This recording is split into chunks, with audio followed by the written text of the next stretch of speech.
नमस्कार। पाकिस्तानी जर्नलिस्ट ने आज सारे दिन हंगामा मचाए रखा। एक तो उनके यहाँ ब्लास्ट हो गया था, बहुत ही अफसोसनाक चीज़। लेकिन एक रिपोर्ट आई थी, एक रिपोर्ट उनके पास आई थी कि लंदन की पुलिस, यूके की पुलिस के पास एक कंप्लेंट पहुंची है। एक लॉ फर्म है जिसका नाम है स्टोक वाइट, उसने कंप्लेंट भेजी है और इंडिया के होम मिनिस्टर अमित शाह साहब और जनरल एम नरवणे, हमारे आर्मी चीफ, उनको उनके खिलाफ एक्शन लेने के लिए बोला, अरेस्ट करने के लिए बोला। आई थिंक ये रिपोर्ट जो थी, उन्होंने उन्होंने पाकिस्तानी चैनल्स ने, पाकिस्तानी जर्नलिस्ट ने, पाकिस्तानी मीडिया सारे ने मतलब उछाल के चलाई कि ये इनके एक रिपोर्ट हो गई वहाँ पे। इनफैक्ट मुबाशिर लकमान तो कुछ हद से ज़्यादा बोल गए उस पर। मैंने उनकी जो रिपोर्ट सुनी उसमें तो हमारे जो सीडीएस थे विपिन रावत, उनके बारे में जो अल्फाज उन्होंने यूज़ किए, शर्मनाक अल्फाज, जो उन्होंने बोला कि हमारे सीडीएस हराम की मौत मरे। उनके अपनी एयरफोर्स चीफ एक भी प्लेन क्रैश में मरे थे, वो कैसी मौत थी वो बता देते। और किस तरीके से उनके फॉर्मर प्राइम मिनिस्टर को, जुल्फ़िकार अली भुट्टो को फांसी पर लटका दिया गया था। तो ये भी जानते होंगे वो कैसी मौत थी, वो भी पहचाने। इनफैक्ट पाकिस्तान से कोई तमीज़ की उम्मीद तो होती नहीं ना, कोई तमीज़ तहजीब की उम्मीद नहीं होती। तो ये मैं मुबाशिर लकमान को मैं माफ़ करता हूँ इस पर। चलिए आगे बात करते हैं। इनफैक्ट ये जो लॉ एट ये जो स्टोक वाइट है, इस फर्म को मैंने ढूंढा, ये फर्म है क्या और कैसी है। ये फर्म के ट्विटर पे 310 फॉलोअर्स है। 310 फॉलोअर्स मतलब इतने फॉलोअर्स तो हमारे यहाँ लॉ स्टूडेंट्स के होते हैं, इससे ज़्यादा इनफैक्ट। और ये इस पूरी फर्म के 310 फॉलोअर्स, शायद उनके रिश्तेदार ही होंगे ये भी।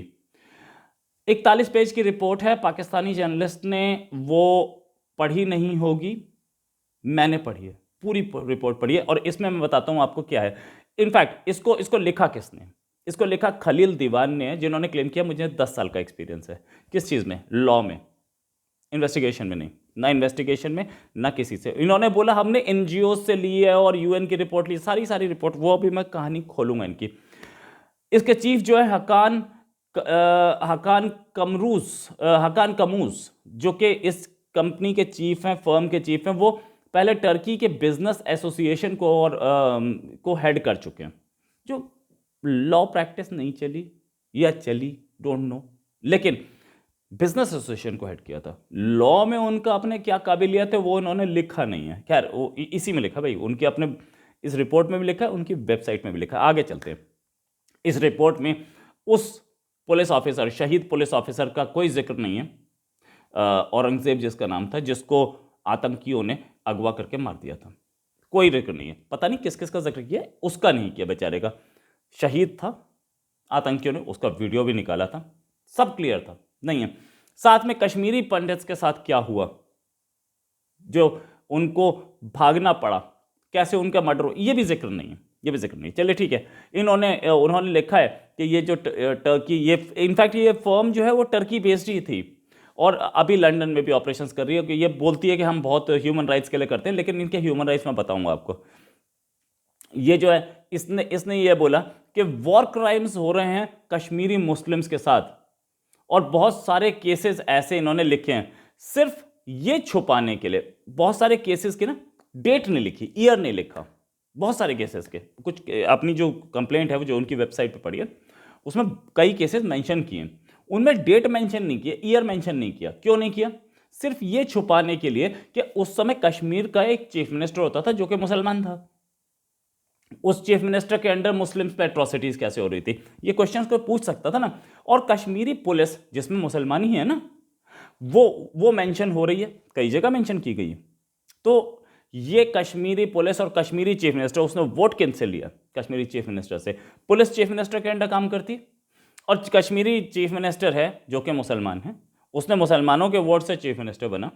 तो वो अपनी आवाम का, अपनी पब्लिक का तो बात मानेगा ना, वरना वो नेक्स्ट टाइम इलेक्ट नहीं होगा। नेक्स्ट टाइम उसको, वो जिंदगी में कभी इलेक्ट नहीं हो पाएगा। तो वो जो केसेस थे, ये क्या वो सही केसेस नहीं थे? कोई प्रूफ तो ऐसा दिया नहीं गया। उससे आगे बात करते हैं, अभी और डिटेल्स बताता हूं मैं आपको। इसमें पूरी रिपोर्ट में यह बोला गया, इस रिपोर्ट में एक जगह इन्होंने मेंशन किया है कि जैश ए मोहम्मद ने 2019 में पुलवामा पे हमला किया। जैश, सीधे एलिजिडली बोला कि हाँ, एलिजिडली मतलब कथित तौर पे।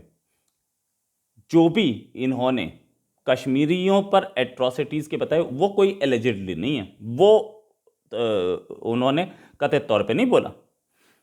इस अटैक को जैश ए मोहम्मद पे एलिजिडली बोला, और साथ में ये भी बोला कि हम इस अटैक का जो वो था, ये जैश ए मोहम्मद ने जो अटैक किया, ये नॉन स्टेट एक्टर ने किया, इसका पाकिस्तान से कोई रिश्ता नहीं था। ये जो non state actor Jaish e Mohammad का जो चीफ है, नॉन स्टेट एक्टर, वो इंटरनेशनली रिकॉग्नाइज्ड आतंकी है, ये भी उन्होंने मेंशन नहीं किया। यूएन भी उसको आतंकी मानता है, यूएस भी मानता है, ब्रिटेन भी मानता है, ये भी उन्होंने मेंशन नहीं किया। क्यों नहीं मेंशन किया? कैसी फैब्रिकेटेड रिपोर्ट दिख रही है। खैर, उसके बाद उन्होंने क्या मेंशन किया इस पे? उन्होंने ये मेंशन किया कि ये किया था नॉन स्टेट एक्टर ने, जो कि लेकिन इसका पाकिस्तान से कोई वास्ता नहीं था, और पाकिस्तान इस पे इन्वेस्टिगेशन करना चाहता था। क्या बेवकूफ़ वाली बात है, मुझे तो नहीं समझ में आई कहानी क्या है। लेकिन क्योंकि नॉन स्टेट एक्टर कर रहा है, आपके नॉन स्टेट एक्टर, इन्होंने non state actor Azhar Masood को भी बोला है, हाफिज सईद को, सबको नॉन स्टेट, जैश ए मोहम्मद सबको बोल दिया नॉन स्टेट एक्टर। अगर ऐसे नॉन स्टेट एक्टर्स हैं, वो पाकिस्तान में खुले कैसे घूमते हैं, ये बात उन्होंने बताई नहीं। खैर, इससे आगे 2000 टेस्टिमनीज की बात की है, और 8 इंडियन ऑफिसर, नाम नहीं दिए, 8 इंडियन ऑफिसर्स को बोला इन्होंने एट्रोसिटीज की हैं। चलिए ठीक है, आगे बात करते हैं। इन्होंने ये भी नहीं बताया कि ये जो आतंकी जिन्हें नॉन स्टेट एक्टर्स बता रहे हैं, इनको पैसा कौन देता है, इनको ये जो नॉन स्टेट एक्टर्स जो बताया, इनके पास हथियार कहां से आते हैं, ये भी इन्होंने ढूंढने की कोशिश भी नहीं की, बताया भी नहीं।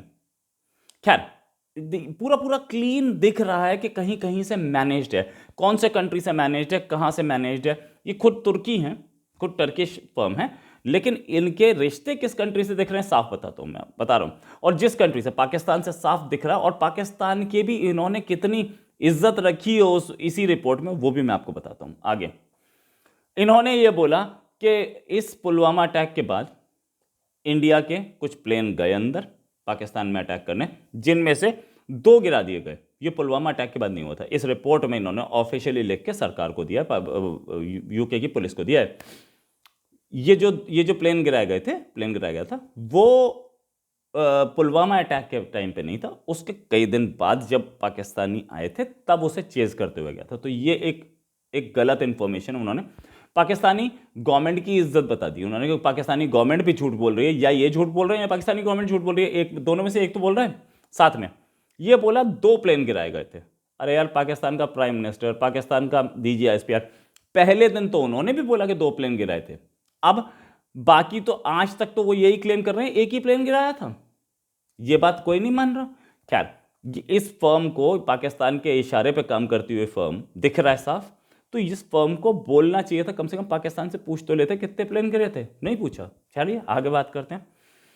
इन्होंने ये बोला कि इंडियन गवर्नमेंट जो है एक बड़ी वेग मतलब बड़ी ऐसी जिसकी कोई क्लियर, उस जिसमें कुछ कहानी क्लैरिटी ना हो, वेग सी डेफिनेशन की वो लेती है, डेफिनेशन लेती है टेररिज्म की, आतंक की, जैसा कि यूनाइटेड स्टेट्स और यूके भी लेते हैं। कोई प्रॉपर डेफिनेशन नहीं है, तो कोई प्रॉपर डेफिनेशन आप इसमें लिख देते भाई। आप दूसरे की डेफिनेशन, मैं तो नासा के भी जो फाइंडिंग्स हैं उन्हें वेग बोल सकता हूं, मैं तो किसी को भी बोल सकता हूं।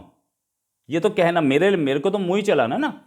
आप एक डेफिनेशन इसमें लिखते कि ये प्रॉपर डेफिनेशन है और यहां आपकी डेफिनेशन में कमियां हैं, ऐसा कुछ नहीं किया गया रिपोर्ट में, सीधे बोल दिया गया। अच्छा, दूसरा, जो इन्होंने नाम लिए हैं सारे के सारे, उनको सीधे बोलते चले गए कि ये आदमी सच बोल रहा है, ये सच बोल रहा है, ये सच बोल रहा है। जो नाम लिए, पता नहीं वो हैं कि नहीं है, और हैं भी तो कौन है, क्या है, कैसा है, और क्या वो सच बोल रहा है, झूठ बोल रहा है, किसी ने नहीं पता। आगे बात करते हैं, क्योंकि इंडिया में right to freedom of speech and expression है, तो कोई भी आदमी कुछ भी बोल सकता है ना। और वो तो आपको दिखता ही है, यहाँ पे कितने होते हैं प्रोटेस्ट, यहाँ पे कैसे प्रोटेस्ट होते हैं, सब बोला जा सकता है, दिल्ली में और बाहर। इन्होंने बोला कि arm forces special powers act 1990 में लगा दिया गया कश्मीर में, उसके बाद से एट्रोसिटीज़ बनी। उसके बाद से एट्रोसिटीज़ बढ़ी या नहीं बढ़ी वो तो डिस्प्यूटेड है, लेकिन वो 1990 में लगाया क्यों गया? क्योंकि कश्मीरी पंडित भगाए गए थे, वहाँ से मार के भगाए गए थे। कितने मर्डर हुए थे उसमें उस रात को, वो इनफैक्ट कल ही वो गुजरा और कल ही इनकी रिपोर्ट भी आई है। उसी दिन जिस दिन कश्मीरी पंडित भागा, तो इसमें एक मेंशन तो करते थे कश्मीरी पंडित के साथ कितना हुआ था एट्रोसिटीज, नहीं बताया इन्होंने। क्यों बताएंगे? क्योंकि ये फर्म जो है जिसके 310 ट्विटर फॉलोअर हैं, शायद इससे पब्लिसिटी लेना चाह रही है ताकि हमारा दुनिया में नाम हो जाए। इससे पहले सीरिया पे भी इन्होंने कुछ नहीं था, वो भी सीरिया पे, यूएई पे इन्होंने बहुत कुछ रिपोर्ट्स निकाली थी, वो सब भी कूड़े की टोकरी में गई, किसी ने परवाह नहीं की। इससे आगे बात करते हैं। इन्होंने ये बोला है कि पुलिस जम्मू कश्मीर की, जिसमें सारे मुसलमान हैं, जम्मू कश्मीर की पुलिस जो विक्टिम्स होते हैं उनकी पुलिस कंप्लेंट नहीं लिखती है, डिस्करेज करती है, उनको लिखने नहीं देती, लिखवाने नहीं देती है।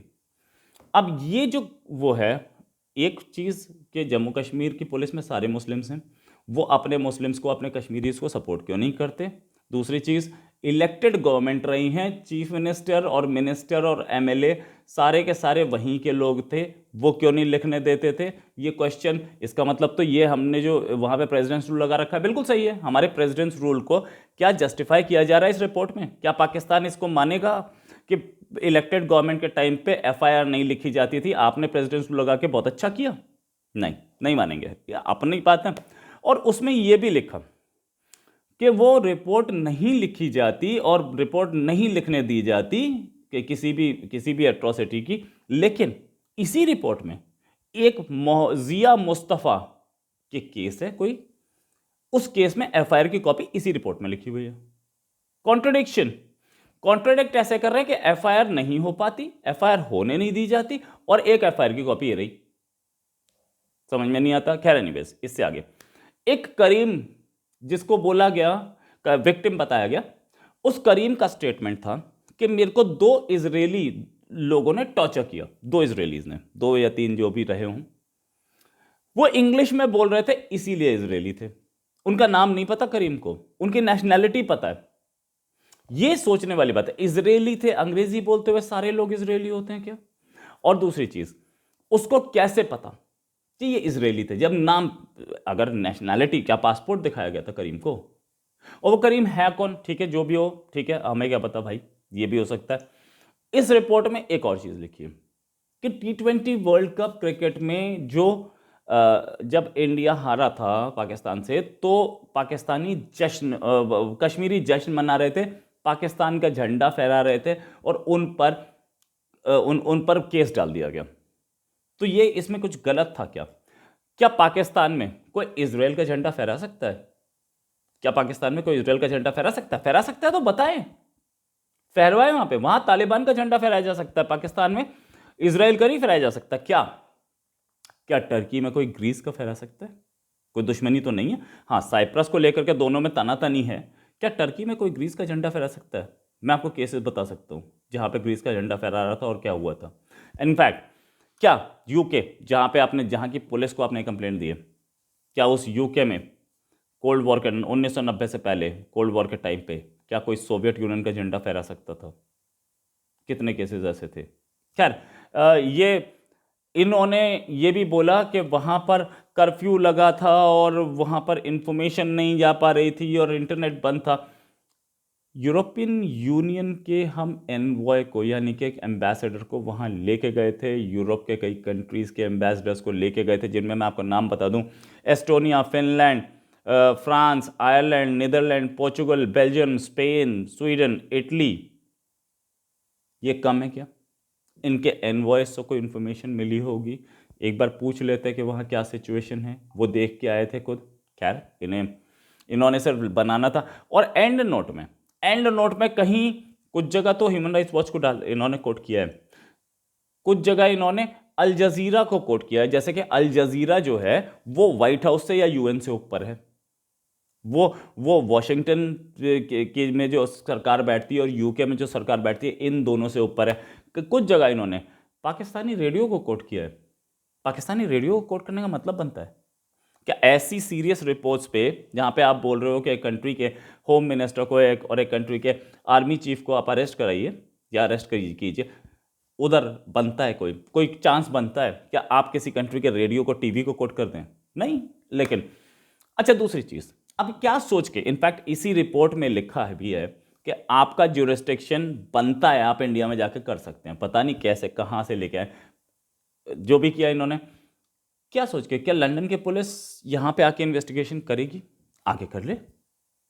क्या लंदन की पुलिस की ज्यूरिस्डिक्शन बनती है यहाँ पे? हमारे आर्मी चीफ और हमारे होम मिनिस्टर जब भी लंदन पहुंचेंगे वो रेड पासपोर्ट पे पहुंचेंगे, डिप्लोमेटिक पासपोर्ट पे, डिप्लोमेटिक इम्यूनिटी साथ लेके पहुंचेंगे। तो क्या अरेस्ट हो पाएंगे? क्या अरेस्ट कर पाएगा उन्हें लंदन की पुलिस, यूके की पुलिस? ये जो डॉक्यूमेंट है, अच्छा यूके की पुलिस को क्यों दिया गया? ये यूएन को क्यों नहीं दिया गया? यूएन को दिया जा सकता था, ये ह्यूमन राइट्स वॉच को दिया जा सकता था। भाई आप देखिए, ह्यूमन राइट्स वॉच भी खैर इनफैक्ट कोई नहीं है, ये ह्यूमन राइट्स कमीशन को दिया जा सकता था यूएन के।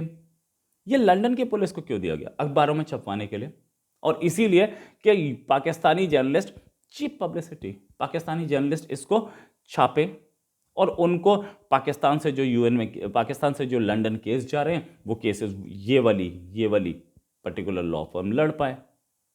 सिर्फ 310 ट्विटर पे इनके फॉलोअर्स हैं और अटैक कर रहे हैं किसको? अमित शाह जी को, जिनके फॉलोअर्स लाखों क्रॉस बहुत पहले कर चुके। तो ये जो चीप पब्लिसिटी स्टंट है इस कंपनी का, ये साफ है।